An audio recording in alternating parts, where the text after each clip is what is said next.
Brought to you by TechnoSpark 20 series smartphones.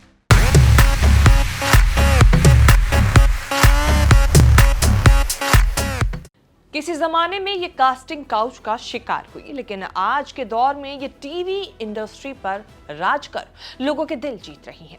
ये कोई और नहीं बल्कि सबकी प्यारी और पसंदीदा बहू अनुपमा यानी कि रूपाली गांगुली हैं, जिन्होंने लोकसभा चुनावों के बीच बीजेपी का दामन थाम लिया है। इसी के साथ रूपाली ने यहां पर राजनीति में कदम भी रख दिया है। रूपाली के साथ कई मराठी फिल्में डायरेक्ट कर चुके डायरेक्टर अमेय जोशी ने भी बीजेपी ज्वाइन कर ली।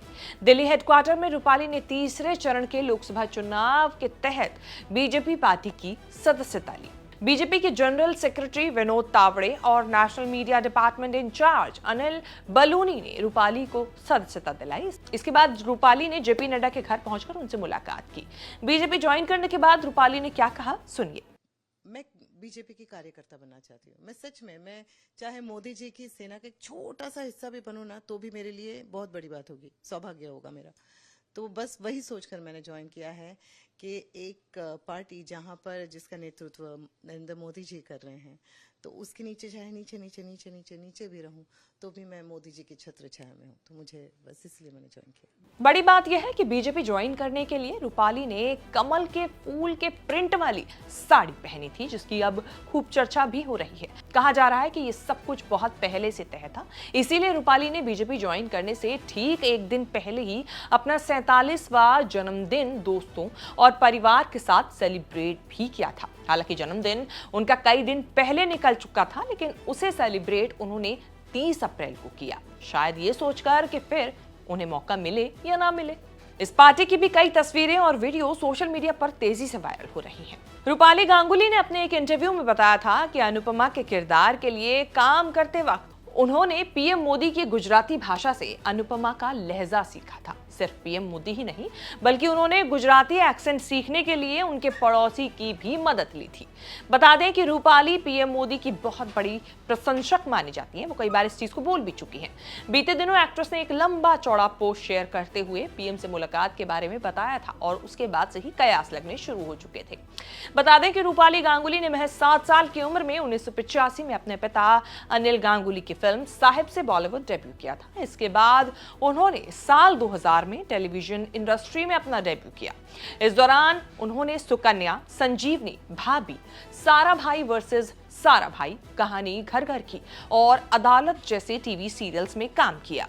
बिग बॉस के पहले सीजन में रूपाली गांगुली नजर भी आई थी। रूपाली ने कई सीरियल्स किए, लेकिन अनुपमा से उन्हें एक अलग ही पहचान मिली। ये शो साल 2020 से ही लगातार टीआरपी में नंबर 1 बना हुआ है। शो में वो लीड कैरेक्टर अनुपमा का रोल निभा रही हैं। फैंस उन्हें काफी पसंद भी करते हैं। इस शो के लिए रूपाली गांगुली को बेस्ट एक्ट्रेस का अवार्ड भी मिल चुका है। रूपाली की पॉपुलैरिटी जो है वो भी सोशल मीडिया पर जबरदस्त है। उन्हें इंस्टाग्राम पर करीब 3 मिलियन लोग फॉलो करते हैं, यानी कि करीब 30 लाख लोग, और इससे भी ज्यादा उनकी अब पॉपुलैरिटी बढ़ती जा रही है। आज भले ही रूपाली लाइमलाइट के मजे लूट रही हैं, लेकिन एक वक्त था जब फिल्मी बैकग्राउंड से होने के बावजूद भी रूपाली को कास्टिंग काउच का सामना करना पड़ा था। दरअसल रूपाली गांगुली ने एक इंटरव्यू के दौरान अपने संघर्षों के दिनों को याद करते हुए बताया कि जब वो फिल्मों में अपना हाथ आजमा रही थी तो उन्हें कास्टिंग काउच का शिकार होना पड़ा था। करियर के शुरुआती दिनों में उन्हें कई ऐसी घटनाओं का सामना करना पड़ा, जिसके चलते उन्होंने उस वक्त फिल्मी दुनिया को अलविदा कह दिया था। मीडिया रिपोर्ट्स की माने तो एक्ट्रेस रूपाली गांगुली की कुल संपत्ति लगभग 25 करोड़ की है। वो सीरियल अनुपमा के एक एपिसोड के लिए 3 से 5 लाख रुपए चार्ज करती हैं। वहीं रूपाली गांगुली जिस घर में रहती हैं वो भी काफी आलीशान बताया जाता है। हालांकि उनकी लाइफस्टाइल बहुत ही ज्यादा हाई प्रोफाइल तो नहीं नजर आती, बहुत सिंपल तरीके से वो अपनी लाइफ जीती हैं और इसी तरीके की वीडियोस जो है वो अपने सोशल मीडिया अकाउंट्स पर भी डालती हैं।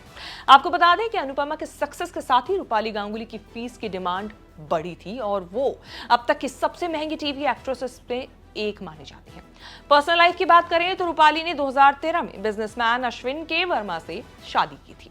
कपल का एक बेटा भी है। रूपाली फिल्म और टीवी इंडस्ट्री के साथ थिएटर का भी हिस्सा रही हैं।